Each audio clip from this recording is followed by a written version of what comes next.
మాట్లాడడానికి callers wait చేస్తున్నారు. Callers తీసుకుందాం. నాగర్ కర్నూలు నుంచి జగన్మోహన్ రావు గారు. హలో, నమస్కారం భరత్ గారు. నమస్తే. నమస్తే, చెప్పండి. హలో హలో నమస్తే, చెప్పండి. ఈయనకు సౌండ్ వస్తలేదు.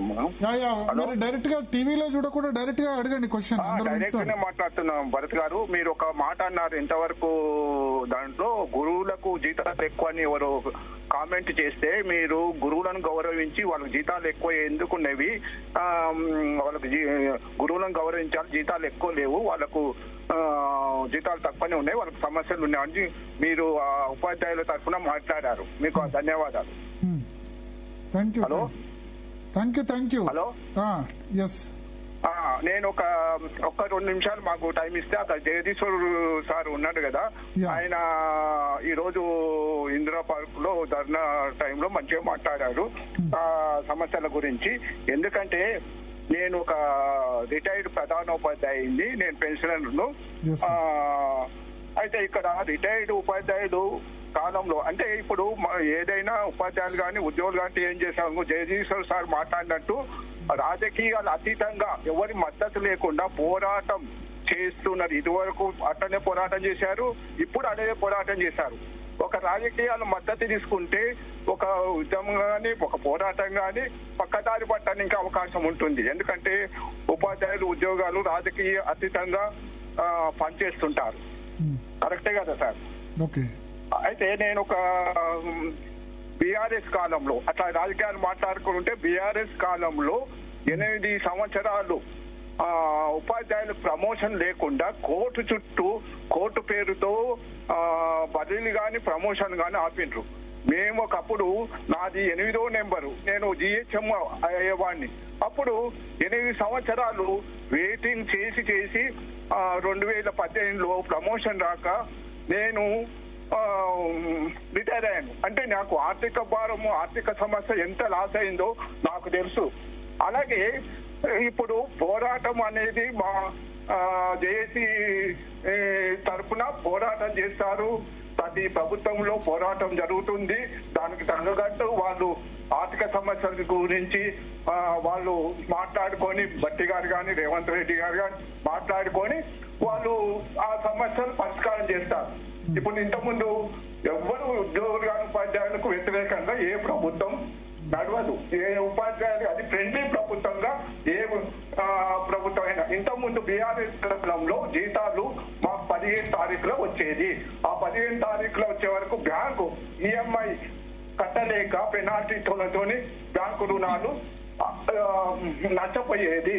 అప్పుడు మాకు ఉపాధ్యాయులు రేవంత్ రెడ్డి గారు వచ్చిన తర్వాత, ఎందుకంటే రాజకీయాలు అతీతంగా మాట్లాడుతున్నాం, రాజకీయం గారు వాస్తవం మాట్లాడుతున్నారు. రేవంత్ రెడ్డి గారు వచ్చిన తర్వాత విద్యాశాఖ మంత్రిగా కోర్టులకు అతీతంగా, కోర్టు సమస్యలు లేకుండా 2 రోజుల్లోనే 20,000 మందికి ఉపాధ్యాయులకు ప్రమోషన్లు, బదిలీలు ఇచ్చారు. ఇంతవరకు బీఆర్ఎస్ కాలంలో కోర్టు చుట్టూ తిరిగి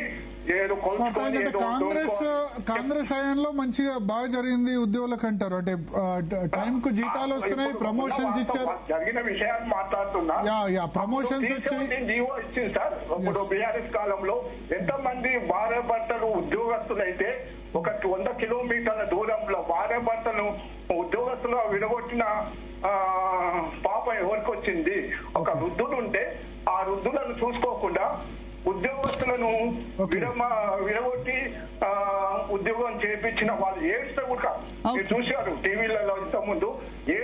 అర్థమైంది మీ కాంటెక్స్ట్. అంటే కాంగ్రెస్ గవర్నమెంట్ టైంలో చాలా మంచి జరిగింది అని అంటారు, అంతే కదా? మీ వాస్తవం మాట్లాడుతున్నా సార్. ఇప్పుడు ఏ పారదర్శకంగా అవినీతికి తావు లేకుండా ఉద్యోగాలు ఇచ్చి, ఇప్పుడు బీఆర్ఎస్ కాలంలో నేను చెప్తున్నా సార్, బీఆర్ఎస్ కాలంలో రిటైర్మెంట్ బకాయిలు ఇవ్వకుండా 3 ఏళ్లు పెంచింది కదా సార్. బకాయిలు తాను ఆర్థిక సంక్షోభంతో అట్లనే నడుచుకుంటూ ఇప్పుడు కూడా అట్లనే ఆర్థిక సమయం 3 ఏళ్ళు రిటైర్ అయిన వాళ్ళకు బకాయిలు రావడం లేదు. అంటే అప్పుడు 3 సంవత్సరాలు వేసిన తర్వాత ఆ బకాయిలు బకాయిగానే ఉన్నాయి. అంటే ఇక్కడ ఇప్పుడు 3 డిఏలు కూడా అప్పుడు ఉన్నాయి. ఆ 3 డిఏలు అప్పుడు అట్లనే వచ్చుకుంటూ ఇప్పుడు 6 డిఏలుగా మారినాయి. ఏదైనా ఇది అత్తాకోడల పంచాయతీ. మా జేఏసీ తరఫున, జగదీశ్వర్ తరఫున ఆయన చెప్తున్నాడు. థ్యాంక్ యూ సో ఆయన ఒపీనియన్ అయితే కాంగ్రెస్ గవర్నమెంట్ వచ్చిన తర్వాత మంచి జరిగిందని. Yes, next next caller Vikarabad నుంచి రాజేష్ గారు. హలో, నమస్తే రాజేష్ గారు, చెప్పండి. అక్కడ ఉన్న పెద్దలందరికీ ఉద్యమాలు ఉన్నాను సార్. సార్ నేను 317 జీవో గురించి మాట్లాడాలనుకుంటున్నాను సార్. సార్ వింటున్నారు? వింటున్నా. మీరు టీవీ చూస్తూ మాట్లాడకండి, డైరెక్ట్ గా చెప్పండి. మీరు అందరు కూడా వింటారు. డైరెక్ట్ మాట్లాడుతున్నారు సార్. ఎస్. ఇప్పుడు గత ప్రభుత్వం ఉన్నప్పుడు 317 జీవో తీసుకొచ్చి స్థానికులందరినీ కూడా వేరు జిల్లాలకు విసిరివేయబడ్డారు సార్. ఈ విషయమై మేము అప్పటి పిసిసి అధ్యక్షుడైన రేవంత్ రెడ్డి గారిని కలిస్తే 48 గంటలు, అంటే మా ప్రభుత్వం వచ్చిన 48 గంటల్లో మీ సమస్యను సాల్వ్ చేస్తామని చెప్పారు. కానీ ప్రభుత్వం వచ్చినాక దానికి ఒక కమిటీ వేసి కాలయాపన చేశారు. చేసి మేము స్థానికత ప్రకారం మా జిల్లాలకు మమ్మల్ని పంపించమంటే స్థానికత ఇయ్యడం కుదరదు, మీకు ఒక 2 నుంచి 3 సంవత్సరాలు డిప్యుటేషన్ ఇస్తాము అని ఒక 190 జీవో తీసుకొచ్చారు సార్. కానీ ఇప్పటి వరకు కూడా 190 జీవో ప్రకారం ఒక్క టీచర్ కూడా లబ్ధి పొందలేదు సార్. ఇప్పుడు పిఆర్సీలు, డిఏలు ఇవన్నీ కూడా ఫైనాన్షియల్ తో ముడిపడి ఉన్నాయి. మాకు మా సమస్యను సాల్వ్ చేస్తే ఒక్క రూపాయి కూడా ఖర్చు లేదు సార్. రూపాయి ఖర్చు లేని సమస్యను కూడా సాధించడానికి మా ఉద్యోగ సంఘాలు ఎందుకు వెనుకడిగేస్తున్నాయి, మరి ప్రభుత్వం ఎందుకు ముందుకు రావట్లేదో మాకు అర్థం అవ్వట్లేదు సార్. మా సమస్యపై కొంచెం గట్టిగా కొట్లాడి మమ్మల్ని మా సొంత జిల్లాలకు తీసుకురావాలని అక్కడున్న నాయకులందరినీ కూడా అర్థిస్తున్నాం సార్. ఓకే. ఏలూరు శ్రీనివాసరావు గారు ఏమైనా రెస్పాండ్ అవుతారా దీని మీద? 317 గానీ 190 జీవో గానీ ఇంప్లిమెంట్ చేసేందుకు పెద్ద ఫైనాన్షియల్ బర్డెన్ లేదు. నేనే నమ్ముతా అంటే ఉద్యోగులు కుటుంబ సభ్యులకు దగ్గరగా ఉంటే బాగా పనిచేయగలరు అన్న. 317 పైన జేఏసీ పోరాట ఫలితంగా ఒక 3 జీవోలు ఇచ్చారు, కొంత ఉపశమనం జరిగింది. కానీ 190 జీవో ప్రభుత్వం ఇచ్చా కూడా ఇప్పుడు మేము ఈ రోజు కార్యాచరణ పిలిపించామంటే ప్రభుత్వ ఆదేశాలు ఎడ్యుకేషన్ సెక్రటరీ గారు అసలు ఏ మాత్రం ఇంప్లిమెంట్ చేయ, టోటల్ 190 జీవో గానీ ట్రాన్స్ఫర్స్ గానీ ఏది కూడా ఇంప్లిమెంట్ చేయకుండా స్వయంగా సీఎం గారు చెప్తే కూడా. కాబట్టి ఎడ్యుకేషన్ శాఖ ఒకటి, పోలీస్ శాఖ ఒకటి, కొన్ని డిపార్ట్మెంట్లు ఉన్నాయి. 190 జీవో ఇంప్లిమెంట్ చేస్తే చాలా కుటుంబాలు భార్యాభర్తలు ఒక దగ్గర ఉండటానికి క్లియర్ వేకెన్సీ ఉన్న దగ్గర 317 వాళ్ళ ఉసురు మాత్రం కంపల్సరీ ఎడ్యుకేషన్ శాఖలో పనిచేసే ఉన్నతాధికారులకి గ్యారంటీగా తగులుతుంది. ఇది ముఖ్యమంత్రి గారు కూడా మంత్రివర్యులుగా ఉన్నారు ఎడ్యుకేషన్ శాఖకి.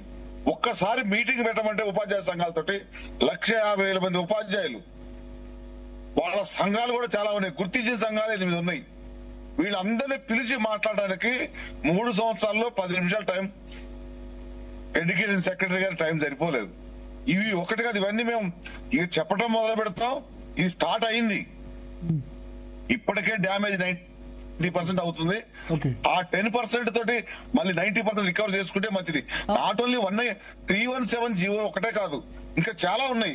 ఇప్పుడు ఇందాక జగదీశ్ అని చెప్పాడు, ఉద్యోగ సంఘాలకి ఈ రోజు కూడా రికగ్నేషన్ లేదు, దానికి పైసలు ఖర్చు అవుతాయా?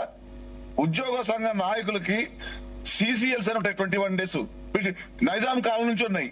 దానిపైన 10 సార్లు కలిసాం జేఏడీలో, దానిపైన ప్రతిస్పందన లేదు. దాంతో పాటుగా ఉద్యోగ సంఘాల ట్రాన్స్ఫర్ల విషయంలో కొంత ఫెసిలిటీ ఉంటుంది. దాని విషయం కూడా ఇట్లాంటి చిన్న విషయాలు నాన్ ఫైనాన్షియల్ ఇష్యూస్ కొన్ని అయినాయి. మేము ప్రభుత్వానికి పర్ఫెక్ట్ గా ధన్యవాదాలు తెలియజేస్తున్నాం. ట్రాన్స్ఫర్స్ ఇట్లాంటి చాలా పని, కానీ పాలసీగా అందరికి మనకు వచ్చే సమస్యలు కాలేదు. వాటితో పాటుగా జాయింట్ స్టాఫ్ కౌన్సిల్, సిఎస్ గారు జాయింట్ స్టాఫ్ కౌన్సిల్ పెట్టి ఒక జీవో ఇచ్చారు.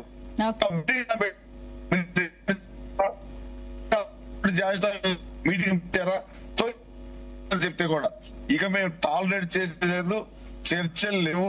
ఉన్నాయి 64 డిమాండ్లో పాక్షికంగా అయినాయి కాకుండా కొన్ని అయినాయి, మేము కాదంటలే. 1వ తారీఖు జీతం గానీ చాలా క్లియర్ అయిన వాటికి అవి సంతృప్తికరంగా ఉన్నాం, ధన్యవాదాలు తెలియజేసినాం. గత ప్రభుత్వం లాగా పాలాభిషేకాలు కాకపోయినా మాకు కృతజ్ఞత ఉంది. కానీ మేజర్ గా ఉద్యోగ కమ్యూనిటీ మొత్తానికి మనకు వచ్చే పిఆర్సి, 6 డిఏలు, హెల్త్ కార్డ్స్, పెండింగ్ బిల్స్, 317 బాధితులు, సిపిఎస్, ఇవి కామన్ డిమాండ్స్. ఇవి కాకుండా డిపార్ట్మెంట్లు చాలా ఎకరం పెట్టచ్చు మేము. కానీ దానికి కూడా ముఖ్యమంత్రి గారు కొరడా జులిపిస్తేనే అధికారులు మాటింటారు, లేదంటే మాకు వదిలేసేయమనండి. జేఏసీగా మాకు గంట పడుతుంది అంతే వాళ్ళ మీద. వాళ్ళ ఇవన్నీ బయటకు తీయడానికి ఇవన్నీ చేర్చుకోవడానికి మాకు కొత్తగా నేర్పాల్సిన అవసరం లేదు. ఈ జేఏసీలో ఉన్న చాలా మంది తెలంగాణ ఉద్యమం కంటే ముందు నుంచి ఉన్నవాళ్ళు, ఈ ప్రభుత్వం ఉన్నతాధికారుల కంటే ముందు ఉద్యోగంలో ఉన్నవాళ్ళు. ముఖ్యమంత్రి గారు మాకు ఛాన్స్ ఇస్తే 1 డేలో ఇంప్లిమెంట్ చేసుకుంటాం. కానీ ముఖ్యమంత్రి గారిని, ఉప ముఖ్యమంత్రి గారిని, కేబినెట్ సబ్ కమిటీని కోరుతున్నాం. ప్రభుత్వానికి పూర్తిగా డ్యామేజ్ చాలా వరకు వెళ్ళిపోయింది, మీరు దాన్ని రికవరీ చేసుకోవాలి. లేని పక్షంలో చర్చలు కూడా మేము వచ్చి ఏం మాట్లాడతాం, చర్చలకి ఉన్నాయి అమలు చేయండి. బందోబస్తు పర్ఫెక్ట్ గా ఉద్యోగం చేసుకుంటాం. మేము ఎక్కడ ఆగం, మమ్మల్ని ప్రజలు పోషిస్తున్నారు, జవాబుదారి. రైట్, నెక్స్ట్ కాలర్ తీసుకుందాం. రమేష్ కాశెట్టి గారు, హలో. నమస్తే. Good evening madam. Good evening, చెప్పండి. నేను ఒకటే కామన్ సమస్య గురించి మాట్లాడుతున్నా మేడం. ఇప్పుడు 2003 డిఎస్సి అనే విషయం నేను మాట్లాడదలుచుకున్నా. ఇక్కడ ఏమైతుందంటే ఉమ్మడి రాష్ట్రంలో ఒకే నోటిఫికేషన్ ఇచ్చి అక్కడ పాత పెన్షన్ లోకి తీసుకురావడం జరిగింది. తెలంగాణలో కొన్ని శక్తులు అడ్డుకుంటున్నాయి. వాస్తవం చెప్పాలంటే దీనిలో ఆ శక్తులు అందరు తెలుసు ఎవరో.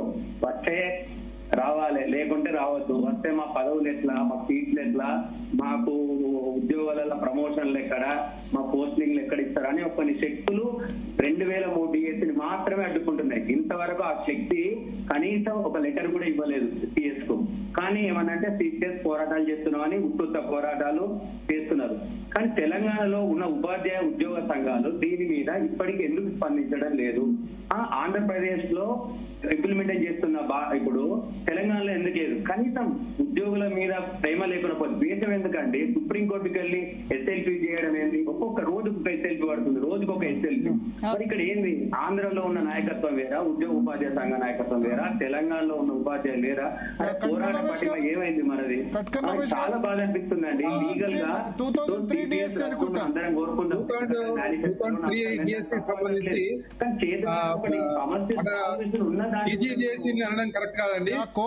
ప్రధానమైనటువంటి ఉంది ఆంధ్రప్రదేశ్ లో ఇంప్లిమెంట్ అయింది, తెలంగాణలో ఎందుకు కావట్లేదు? ఇవ్వటం లేదు. మనం పోరాటం కూడా ఇవాళ ప్రధానమైనటువంటి 4 డిమాండ్లు అదొక డిమాండ్. ఇవాళ ఉద్యోగ సంఘాలు లేకుంటే టీజీజేఎస్ చేయడంగా ఒక డిఎస్సికి సంబంధించి 2003కు సంబంధించి అప్పుడు ఉన్నటువంటి ఉపాధ్యాయులు కానీ, ఇంకా పోలీసు మిత్రులు కానీ, గ్రూప్ 1 ఆఫీసర్ కానీ, వాళ్ళకి సంబంధించినటువంటి దాన్ని ఒక ప్రధానమైనటువంటి అంశంగా టీజీజేఎస్ లో చేసుకున్నాం. గతంలో మనం పోరాటం ఇచ్చినప్పుడు కూడా, జేఏసీ పోరాటం ఇచ్చినప్పుడు కూడా ప్రధాన అంశంగా ఉంది. అంటే పాత పెన్షన్ విధానాన్ని తీసుకొని రావాలి, 2003 కూడా పాత పెన్షన్ విధానాన్ని వర్తించేయాలని. ఈ రోజు ఇచ్చినటువంటి 4 డిమాండ్లు కూడా ప్రధానమైన డిమాండ్ ఉంది. ఇవాళ ప్రభుత్వంకు చాలా క్లారిటీగా చెప్పాము. ఎందుకోసం అంటే ఇది ఆంధ్రప్రదేశ్ లోపల ఇంప్లిమెంటేషన్ అయింది. రెండోది సెంట్రల్ గవర్నమెంట్ చాలా క్లారిటీగా ఉత్తర్వులు ఇచ్చింది. ఇవాళ సుప్రీంకోర్టుకు పోయినా కూడా సుప్రీంకోర్టులో కూడా ఇక్కడ ఎవరైతే ఎంప్లాయీస్ ఉన్నారో వాళ్ళు గెలిచే అవకాశం ఉంటది. కనుక రాష్ట్ర ప్రభుత్వానికి ముఖ్యంగా ముఖ్యమంత్రి గారు కానీ, ఆర్థిక మంత్రి, ఉప ముఖ్యమంత్రి గారు కానీ అధికారులు సరైనటువంటి రీతిలో ఫీడ్ చేయకపోవడం వల్ల ఈ ఇబ్బంది వచ్చేసింది.